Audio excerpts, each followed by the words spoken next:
attitude. Now, come in with the right attitude when you are learning to drive or when you are getting back behind the wheel when you haven't done it for some time, or even if you're teaching somebody to drive, doing it with the right attitude.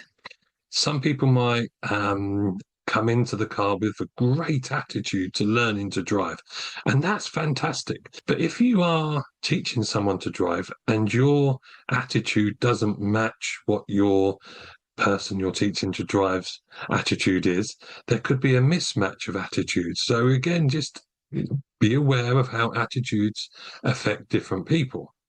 You might naturally have a bit of a negative attitude towards life. And inevitably, whatever is your normal personality trait is going to come into play when you're driving as well. But if that's the case, try to bring a more neutral attitude towards learning to drive. So if you can't manage a positive attitude, having that neutral attitude may help you to take on board new information, learn new information, and put that into action into your driving.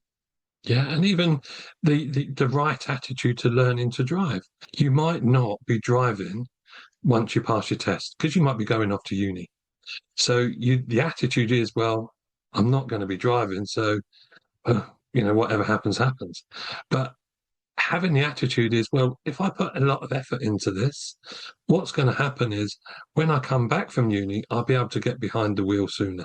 Yeah. Another example of that would be, well, I've got to wait 6 months for my driving test. So my attitude is I'm not going to put too much effort into my driving lessons right now because I don't need to. But actually, this is a false economy.